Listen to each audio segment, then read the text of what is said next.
Amelia's toes sank into the cool, damp sand as she walked along the deserted beach. The overcast sky cast a gray pallor over everything, making the normally inviting waters look dark and forbidding. A chill wind whipped her hair around her face as she hugged herself tightly, regretting her decision to come here alone.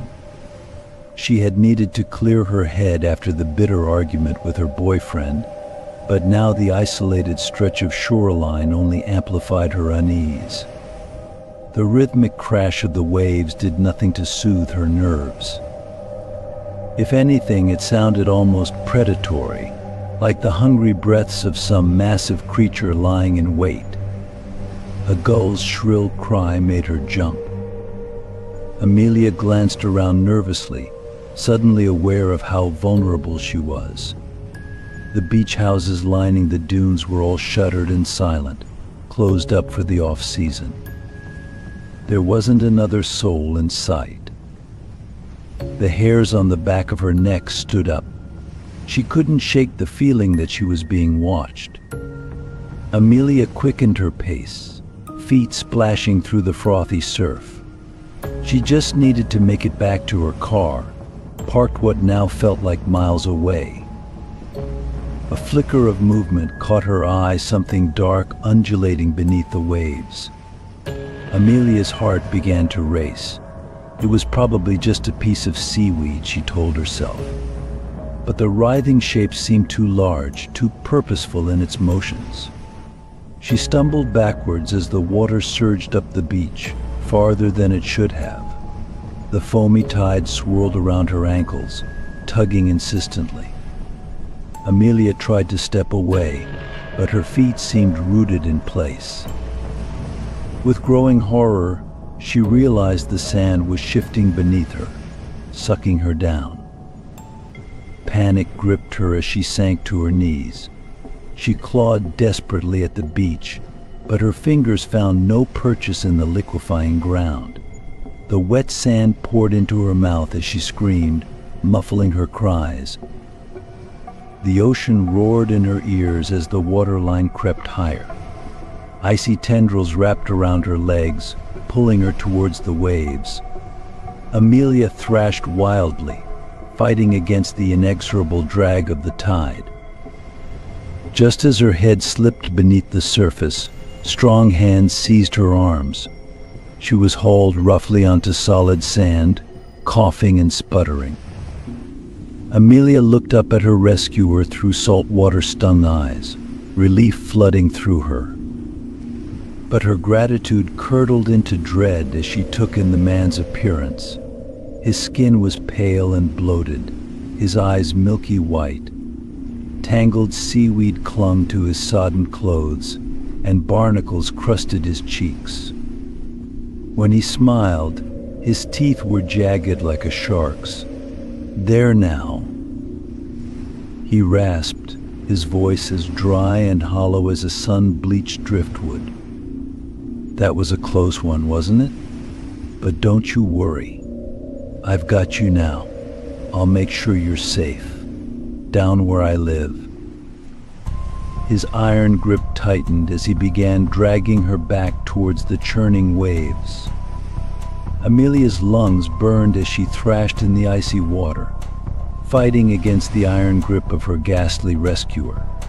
The taste of salt and decay filled her mouth as she was dragged deeper into the murky depths. Panic clouded her mind, but a spark of survival instinct flared to life. With desperate strength, she kicked out, her foot connecting solidly with the creature's midsection. Its grip loosened for just a moment, but it was enough. Amelia wrenched herself free and clawed her way towards the surface, her vision tunneling as her body screamed for air. She broke through the waves with a gasping cry, gulping in precious oxygen. The shore seemed impossibly far away, the angry sea tossing her about like a rag doll. Behind her, she heard a in-shriek of rage. Amelia didn't dare look back, focusing all her energy on swimming towards land. Her arms and legs felt like lead, each stroke a monumental effort. The undertow tugged at her feet, trying to pull her back into the abyss. Just when she thought she couldn't go on, her feet touched sand. Amelia stumbled forward, half crawling, half swimming through the surf. She collapsed on the wet sand, coughing and retching. The wind howled around her, drowning out the sound of her ragged breaths. Amelia forced herself to her feet, legs shaking. She had to get away, had to reach her car. As she staggered up the beach, a flicker of movement caught her eye. Dark shapes were emerging from the sea, shambling figures with pale, bloated skin and seaweed-tangled hair. Their lifeless eyes fixed on her with terrifying hunger. Terror lent speed to Amelia's exhausted limbs. She ran, feet slipping on the sand, lungs burning. The wooden steps leading up to the parking lot loomed ahead, a beacon of hope. Behind her, she could hear the wet slap of footsteps drawing ever closer.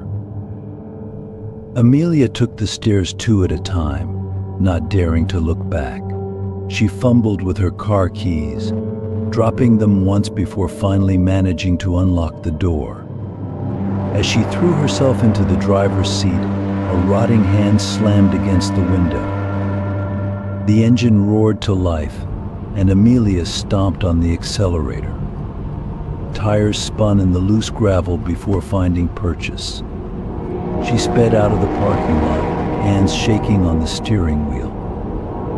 In the rearview mirror, she caught a final glimpse of pale faces watching her retreat before they melted back into the churning waves. Miles passed in a blur as Amelia drove, putting as much distance as possible between herself and Crescent Bay.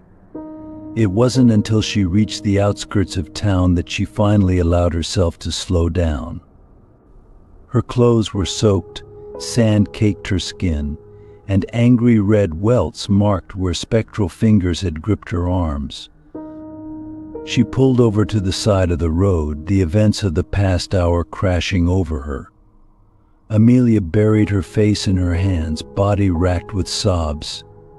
How could she explain this to anyone? Who would believe her? As her tears subsided, Amelia became aware of a faint, rhythmic sound. She lifted her head, confused. It was coming from the back seat. With trembling fingers, she reached back and felt around, her hand closing on something wet and slimy. She withdrew a tangled clump of seaweed, dripping with briny water. As she stared at it in horror, something shifted within the mass of kelp. A pale, fish-like eye blinked open, regarding her with ancient malevolence. Amelia screamed, flinging the seaweed out the window. She peeled away from the curb, tires screeching.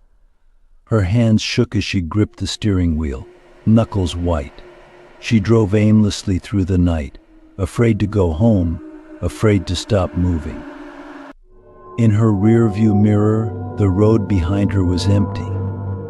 But Amelia couldn't shake the feeling that something was following her, patient and relentless as the tide. She knew with grim certainty that this wasn't over.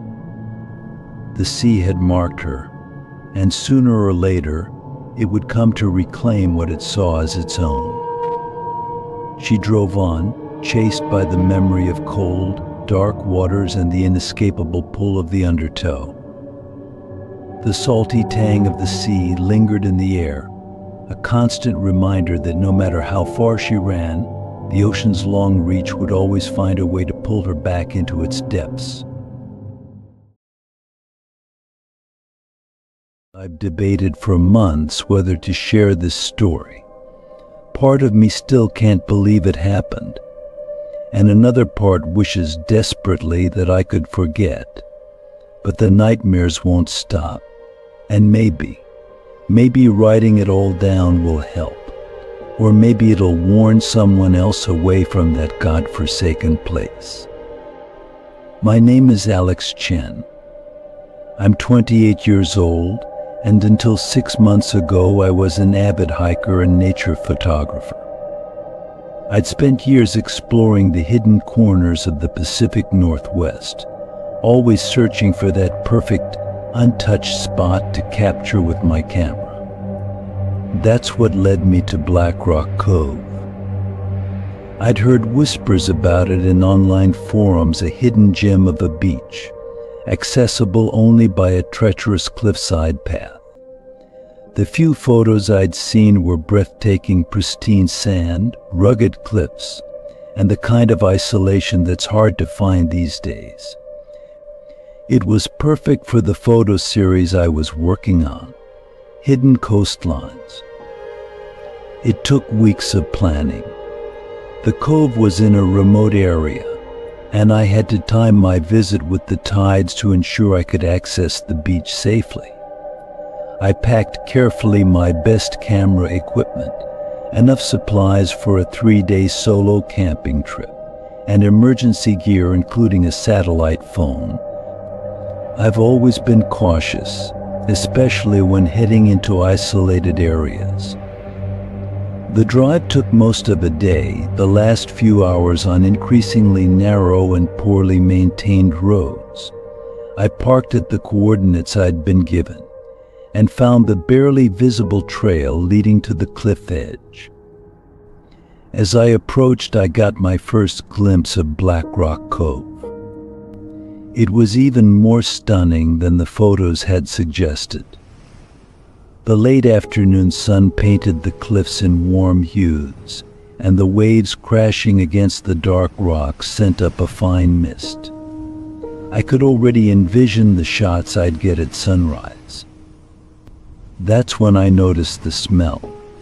At first I thought it was just seaweed rotting in the summer heat, unpleasant, but not unusual for a secluded cove. But there was something else underneath. A sickly sweet note that made my stomach turn. I tried to ignore it as I set up camp, figuring it would dissipate with the evening breeze. I was wrong. As night fell, the smell grew stronger. I zipped myself into my tent, hoping to escape it, but it seemed to seep through the fabric. Sleep came fitfully, punctuated by strange dreams of dark water and grasping hands. I jolted awake sometime in the early hours, my heart racing. For a moment I couldn't remember where I was or what had woken me. Then I heard a wet, slapping sound coming from the shore. It was a rhythmic, almost mechanical, and utterly wrong. I'd like to say I was brave, that I boldly unzipped my tent to face whatever was out there. The truth is, I was terrified. My hands shook so badly I could barely work the zipper.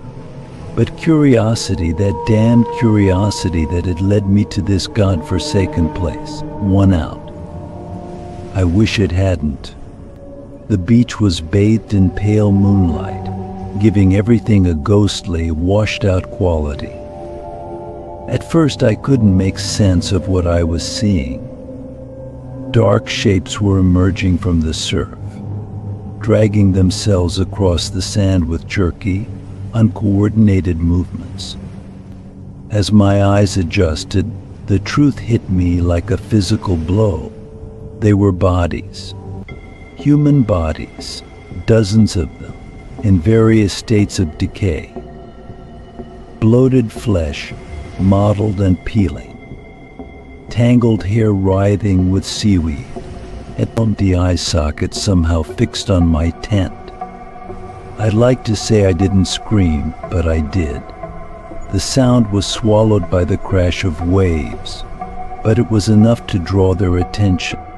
As one, the things turned towards me. A corpse near the front worked its jaw, as if trying to speak. The wet, rotting sound it made will haunt me for the rest of my life. Panic took over. I scrambled out of my tent, abandoning everything: my camera, my supplies, even my shoes. All I could think about was getting away from those things. I ran for the cliff path, the sound of wet bodies dragging across sand spurring me on. The climb was a nightmare. My bare feet slipped on the damp rocks, and more than once I nearly fell. I was sobbing, gasping for breath, my muscles screaming in protest. But I didn't dare stop. I could hear them behind me, that awful wet slapping growing closer. Halfway up, my foot slipped on a loose stone. I fell hard, scraping my hands and knees raw on the rough path. The pain barely registered through my terror. I looked down, praying I was far enough ahead. The sight below me stole what little breath I had left. The entire beach was covered with the things now, a writhing mass of decaying flesh. And they were climbing. Somehow these broken, rotting bodies were scaling the cliff face, reaching for me with barnacle-encrusted arms. I don't remember much of the rest of the climb. Blind panic took over, driving me up the path with strength and speed I didn't know I possessed. By the time I reached my car, my feet were bleeding and my clothes were torn to shreds. I drove like a madman, not slowing until I hit the main highway. I didn't stop until I reached the nearest town, where I collapsed in a gas station parking lot. The attendant called an ambulance, probably thinking I was on drugs. I tried to tell my story to the police, to the doctors, to anyone who would listen. They were skeptical, to say the least. Exposure and dehydration, they said. Hallucinations brought on by heat and exhaustion. They found no evidence of my campsite, no abandoned equipment, just an empty, picturesque cove. But they did find something. In researching the area's history, they discovered records of a shipwreck off Black Rock Cove, dated almost exactly 100 years ago. Hundreds of bodies were never recovered. I know what I saw that night. I know it wasn't a hallucination or a dream. The scars on my feet and hands are proof enough for me. But I can't explain it, can't make sense of it. All I know is that I'll never set foot on another beach as long as I live.